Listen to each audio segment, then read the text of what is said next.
오랫동안 터를 잡고 살아온 원주민들이 다른 곳으로 내몰리는 이른바 젠트리피케이션 문제도 대두되고 있습니다. 청년이 들어가야 도시가 살아납니다. 원더심 활성화, 도시 공동화의 핵심은 청년입니다. 도시는 청년들이 떠나갈 때 낙후됩니다. 따라서 가장 좋은 방법은 청년들이 그 원도심에서 마음껏 꿈꾸고 일하고 살아갈 수 있는 조건을 만들어주는 것이 중요합니다. 2030 세대가 살 수 있는 좋은 환경을 만들면 소상공인들도 들어오고 원도심의 지역 경제도 살아납니다. 청년 주거 문제를 해결하는 것이 원도심 활성화의 출발이 되어야 합니다. 제가 청년 텐트라고 하는 것을 치고 보름 정도 지내본 적이 있습니다. 서울의 영등포의 한 곳에서 쳤는데요. 청년 임대주택이 들어오는 것을 지역 주민들이 반대하고 있었습니다. 하지만 제가 현장에서 만난 지역 주민분들 중에는 반대의 목소리만 있는 것이 아니었습니다. 텐트에서 이런 청년 임대주택의 필요성을 이야기를 하다 보면 동네에 사는 많은 청년들이 저를 지나쳐 갔습니다. 지나쳐 가다가 다시 돌아와서는 우리 청년들에게도 이런 집이 꼭 있었으면 좋겠다. 이런 정책이 꼭 실행될 수 있게 목소리를 내주라. 이렇게 많은 얘기를 들었습니다. 또 지역에 사는 저희 부모님 세대들도 오셔서 청년들도 집이 있어야지 어떻게 사회가 이렇게 청년들을 내몰 수가 있느냐. 그렇게 말하는 것, 청년들과 함께 살 수 없다. 집값이 올라가기 때문에 이런 임대주택을 지을 수 없다라고 말하는 것은 부끄러운 일이라고 이야기해 주신 분들이 더욱 많았습니다. 저는 이런 원도심을 활성화시키려면 청년 임대주택을 원도심에 대규모로 공급해야 한다고 생각합니다. 그래서 청년 시티화를 이뤄낸다면 이런 원도심은 다시 살아날 것이라고 생각합니다. 정말 간절합니다. 우리 사회 아이의 울음소리가 들리지 않는 사회라고 하는데요. 아이의 울음소리가 들리지 않는 사회, 그 다음은 청년들이 보이지 않는 사회가 될 것입니다. 우리가 함께 사는 서울, 함께 살아가는 이웃, 그리고 청년과 기성세대, 그리고 미래세대가 함께 살 수 있는 원도심을 위해서 우리 청년들 주거 문제, 이것만큼은 원도심에 다시 보완할 수 있도록 정책을 구사해야겠습니다.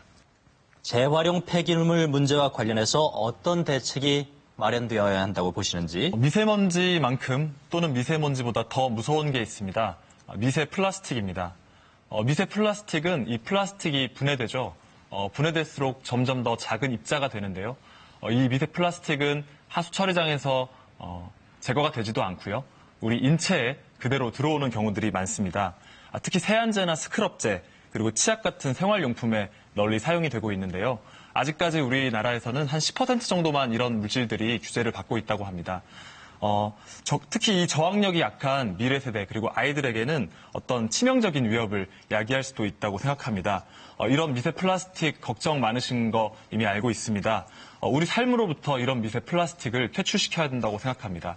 이런 플라스틱을 퇴출시키려면 서울시에서 생산자 부담금이라고 하는, 즉 이런 플라스틱을 생산하는 기업의 책임성을 부과하는 그런 정책을 도입하려고 하고 있습니다. 과대포장하거나 재활용할 수 없는 물질들을 사용한 경우보다 재활용할 수 있는 물질, 그리고 과대포장을 하지 않았을 때 더 경제적이게끔 정책을 설계하면 우리의 시장에 이런 재활용 물질들을 사용하는 것, 그리고 쓰지 못할 폐기물들을 쓰지 않는 것이 더 자리 잡을 것이라고 생각하고 있습니다. 우리와 우리 아이들이 살아갈 도시입니다. 지금의 청년 세대 그리고 기성 세대가 물려줘야 할 도시이고 우리들의 환경입니다. 이런 책임감을 가지고 우리가 살아가야 한다고 생각합니다. 일상에서 작은 실천도 중요하다고 생각하는데요. 텀블러를 사용하는 것, 그리고 양치할 때 양치컵을 쓰는 것, 슈퍼에서 비닐봉투 쓰지 않는 것, 저는 조금씩 실천하고 있습니다. 10번 하면 한 3번 정도는 까먹고 저도 그냥 일회용품을 쓰게 됩니다. 그래도 앞으로 더 많이 실천하려고 노력하겠습니다. 이렇게 했을 때는 어떤 뿌듯함이 마음에서 생기는 것 같습니다. 청년 일자리를 늘리기 위한 방법에 대해서 말씀해 주시기 바랍니다. 이명박 박근혜 정권 지난 10년간 청년 일자리 정책은 모두 실패했습니다. 기업 규제 완화, 그리고 시장 자유 보장, 이런 얘기 앞에서 계속 하셨는데요. 그 두 정권의 어떤 슬로건이죠. 저는 이 시기 때 20대를 보냈습니다. 10년 동안 청년 일자리 문제, 불평등 너무나 극심해졌습니다. 제가 직접 너무나 절절하게 10년을 보냈는데 어떻게 아직도 기업 규제 완화, 시장 자유 보장 이런 이야기를 하고 있는지 정말 제가 한 대학교 시절로 돌아간 것 같은 기분을 좀 느꼈습니다. 청년과 사회적 약자들에 대해서 착취가 일상화됐던 것이 그때 그 10년이고 규제 완화, 시장 자유 보장입니다. 이것에 대해서 조금 어떻게 생각하시는지 여쭤보고 싶고요.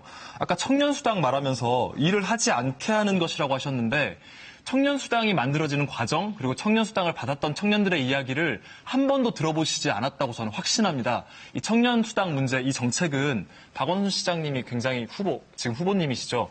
잘 만든 정책입니다. 청년들이 모여서 우리들은 아르바이트 하기 때문에 이 취업을 공부하고 준비하는 것이 너무 버겁다. 그래서 우리에게 약간의 시간을 주었으면 좋겠다고 했던 것이 이 수당 정책이고 이 청년 수당을 받는 청년들은 정말 고마워했고 이 돈을 정말 그 취업에 도움이 되는 곳으로 정말 지켜가면서 윤리적으로 썼습니다. 정리해 주시고요. 이런 부분에 대해서는 조금 그냥 막 발언하지 않으셨으면 하는 좀 마음이 있고 좀 답변 부탁드립니다. 네. 영유아 보육의 공공성 확보를 위한 구체적인 방안을 말씀해 주시기 바랍니다. 직장 계속 다닐래? 아니면 애 키울래? 이런 질문을 받게 되는 우리 사회 분위기, 그리고 이런 제도, 환경 다 바꿔야 합니다. 아직도 출산이나 육아가 개인의 책임으로 많이 인식을 되고 있습니다. 하지만 이제 이 아이는 우리 사회가 그리고 우리 공동체가 함께 키우는 방향으로 바뀌어져야 합니다. 여성의 경우에는 더욱 심각하죠. 직장과 육아 중에 하나를 선택해야만 하는 그런 사회 조건 속에서 지금 지내고 있습니다. 용감하게 노동과 육아를 동시에 선택한 여성은 원하지 않았지만 슈퍼맘 이런 원하지 않은 칭호를 들으면서 정말 많은 체력적 어려움 그리고 사회 직장 내에서 어떤 경력을 이어가는 것에 어려움을 겪고 있습니다. 저희 우리미래 그리고 저 서울시장 후보 우인철은 경력 단절 없는 부모 분담형 3년 육아 휴직제를 도입해야 한다고 생각합니다. 이런 것은 서울시 공공기관으로부터 먼저 선도적으로 추진해야 한다고 생각합니다. 이 분담형 3년 육아 휴직제의 핵심은 유연 근로제 그리고 유급이라는 것입니다. 유연 근로제라고 하는 것은 오전에는 엄마가 아이를 돌보고요. 오후에는 아빠가 아이를 돌보는 것입니다. 이런 식으로 엄마와 아이가 하루를 나눠서 아이를 돌볼 수 있고 그리고 다른 시간에는 직장에서 자신의 커리어나 경력을 이어갈 수 있도록 이렇게 유연 근로제를 도입해서 아이를 기를 수 있게 그런 조건을 만들어주는 것이 필요합니다. 그리고 유급으로 휴직을 할 수 있어야 불안하지 않게 그리고 아이를 경제적으로 뒷받침하면서 키워줄 수가 있습니다. 공공에서 먼저 이런 정책들을 강하게 구사해서 선도하고요. 그리고 이를 따라오는 기업들에게는 인센티브를 줘야 합니다. 영국의 경우에는 아빠들이 그 프리미어리그가 시작하는 시즌에 육아휴직을 쓴다고 합니다. 그래서 아이를 돌보면서 축구도 보는 거죠. 예, 우리 사회도 그렇게 조금 더 남자와 여자가, 남성과 여성이 이 육아를 나누고 그리고 사회가 함께 키우는 이런 제도들을 확충해야 한다고 생각하고 있습니다. 턱없이 부족한 장애인 특수학교를 설립하려면 주민들과의 마찰을 해소해야만 하는데 장애인 특수학교 문제, 세상에서 가장 멋진 특수학교 지어야 합니다. 제가 어렸을 때 저희 어머니가 특수학교 선생님이셨습니다.